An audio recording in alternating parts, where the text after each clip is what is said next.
So hello guys, what's up? It's me again, Alicia nyo, at nagbabalik ulit para sa ating panibagong video.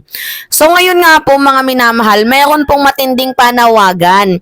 Itong si AFP General Romeo Browner, and I hope na yung mga Pilipino, especially yung mga nagki-create, gumagawa, nangangarap ng destabilization effort ng CODITA dito sa ating pamahalaan, makinig kayo dahil nagsalita na po itong si AFP General Romeo Browner. Sampal po ito sa kanila, mga minamahal, kasi hindi sila marunong umintindi sa isang salita na yung AFP, yung kasundaluhan ay magiging loyal sa Pilipino, loyal sa konstitusyon, at loyal po sa kanilang mga sinumpaang trabaho, sa kanilang mga posisyon. Alright, ito yung panawagan ni AFP Chief General Romeo Browner. Pakinggan natin mga minamahal. Isa lang po ang panawagan ko sa ating mga kababayan. Gamitin po natin itong eleksyon upang mailabas yung nasa damdamin natin by voting the right people in the right positions. Tamang tao sa tamang posisyon. Ito ang hiling ng liderato ng Armed Forces of the Philippines sa publiko para sa paparating na 2025 midterm elections. Sa pagbubukas ng National Election and Monitoring Center sa Campo Crame kahapon, hinikayat ni AFP Chief of Staff General Romeo Browner ang publiko na gamitin ang kanilang karapatang pumili ng iboboto para maituwid ang direksyon ng bansa. Gamitin natin yung boses natin, yung kaisa-isang boto natin para maituwid po yung gusto natin maituwid sa ating gobyerno, sa ating society. Let us use this, let us use our right of suffrage in the proper way. Gamitin po natin yon para maituwid natin yung direksyon ng ating bansa at yung future ng ating mga ng ating bayan at ng ating mga kababayan. Sa ngayon, marami silang naririnig na reklamo kaugnay sa problema ng bayan, kung saan mayroon aniyang nakakaisip ng military junta bilang solusyon. Naririnig naman po natin na maraming mga complaints. Maraming problema ang ating bayan. Ang iba po, ang iniisip nila na solusyon ay magkaroon ng military coup d'etat or military junta. Hindi po yun ang solusyon. Ito pong eleksyon, dito po tayo magtuon ng pansin, ayusin natin yung eleksyon natin.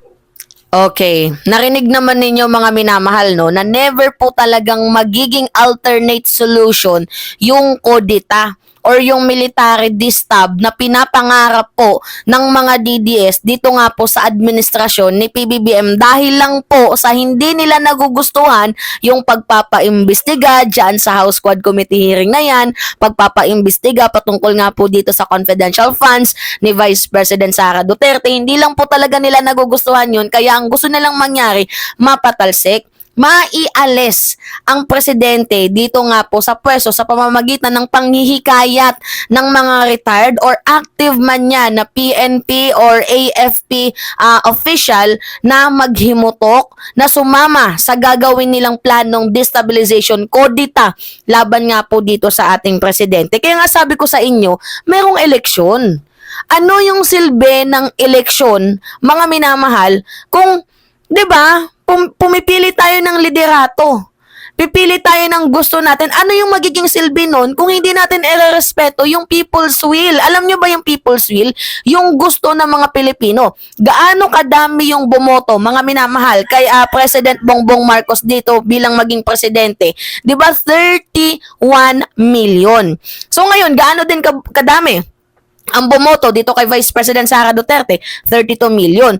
So, binoto silang dalawa ng majority of the Filipino people. Walang karapatan ang grupo ni Vice President Sara Duterte na ipamilitary destabilization effort itong si PBBM. At wala din karapatan itong si PBBM na i-remove sa pwesto itong si Vice President Sara Duterte nang walang due process. Kaya ngayon nangyayari ngayon kay Sara Duterte, mayroong due process. Yung impeachment, ano nga yung sabi ni PBBM? Wag nyo nang ipa-impeach yan kasi wala namang useless naman yan eh. 'Di ba ayaw nga ni PBBM na mai-impeach itong si Vice President Sara Duterte?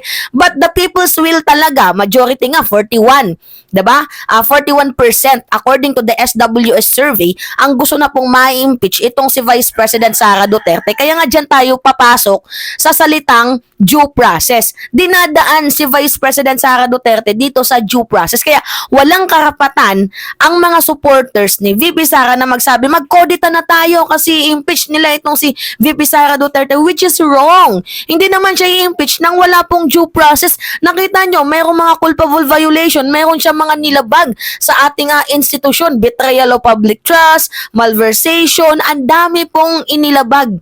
Sa 1987 Constitution, itong si Vice President Sara Duterte na naging hudyat po ng mga Pilipino para pag-isipan na siya ay karapat-dapat ng ma-impeach. Malinaw po ang ginawa ni VP Sara sa ating bayan na panluloko. Imagine nyo hindi aabot ng 41% yung mga tao na magsasabi na pabor sila sa impeachment kung wala silang nakikitang mali. Ano yung nakikita nilang mali dito kay Vice President Sara Duterte? Maliban sa hindi nagsiserbisyo ng tama sa publiko, yung korupsyon.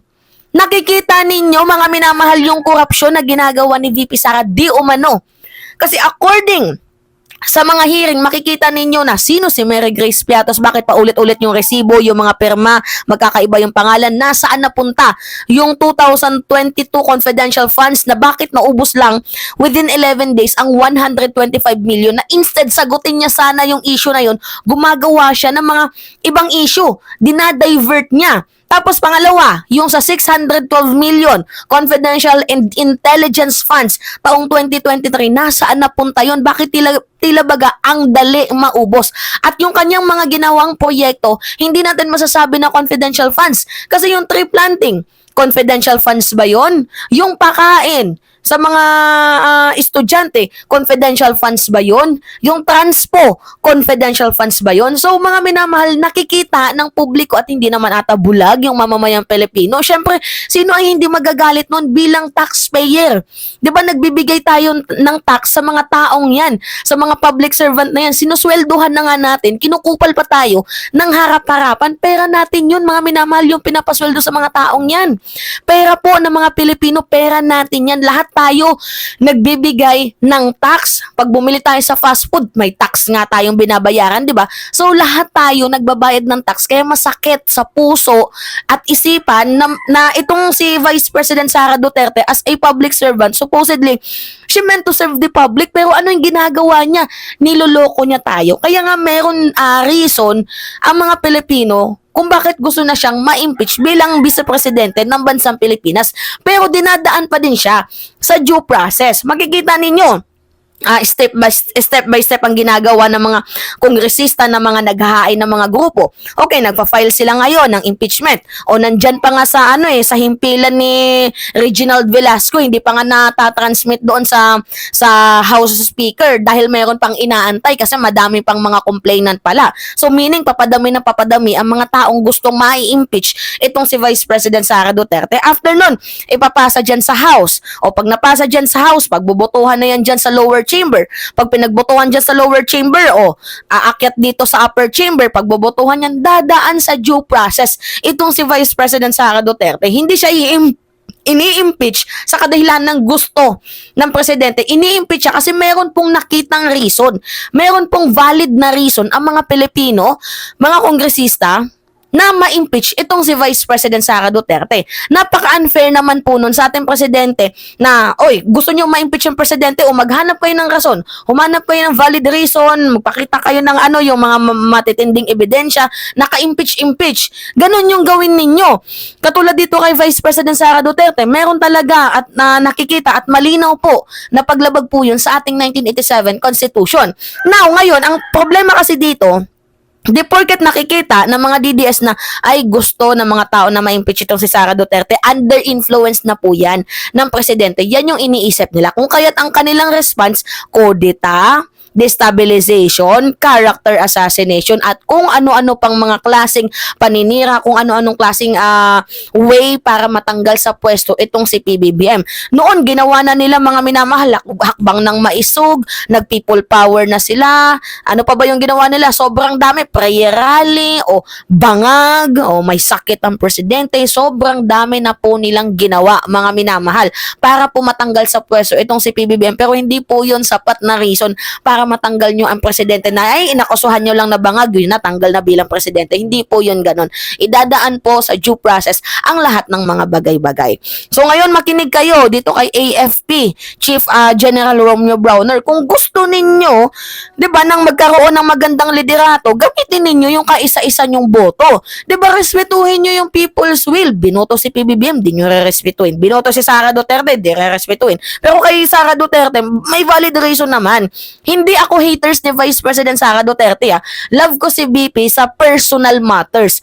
Pero hindi ko gusto, mga minamahal, itong si Vice President Sara Duterte bilang isang public figure. Kasi yung kanyang pagiging public figure ay hindi po talaga akma, hindi maganda, hindi na babagay sa ginagawa niyang kilos. 'Di ba? As a public servant, you are meant to serve the public. Kaso wag namang garapalan, harap-harapan, may parmali na nga kayo ng ama mo, 'di ba? Sandamakmak na yung confidential funds mo, tapos pati ba naman dito sa administrasyon ni President Bongbong Marcos, ginagatas mo pa din. Hindi pa ba enough yung mga nakuha ninyo di umano noon sa panahon ng inyong ama? Ako'y nagtatanong, nagtataka lamang. Yun lang yung akin dito. So anyway, tama yung sinabi ni AFP Chief General Romeo Browner na gamitin ninyo yung kaisa-isa nyong boto. Hindi yung inelect na tapos gagawin nyo, i-disturb nyo. Hindi din magiging magandang alternate solution yung destabilization na yan. And I hope sana yung mga Pilipino makinig. Kasi hindi po talaga ninyo mahihikayat yung mga militar. Kasi yung loyalty ng mga militar, mga minamahal, sa konstitusyon. Ang loyalty niyan sa mga Pilipino at sa kanilang sinumpaang mga posisyon, hindi sa inyo na mga DDS na mahilig lang mangupal. 'Di ba? So tigilan nyo na yung ano ninyo. Tigilan nyo na yung ilusyon ninyo na gagamitin nyo yung mga militar para mapatalsik itong si PBBM dahil wala kayong makukuhang suporta. Alright, yun po.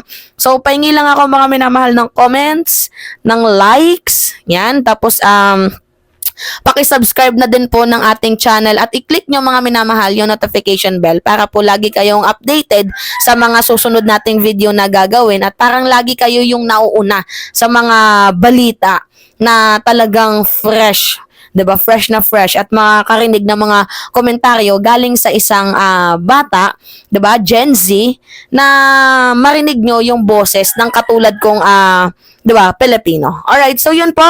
Ingat mga minamahal.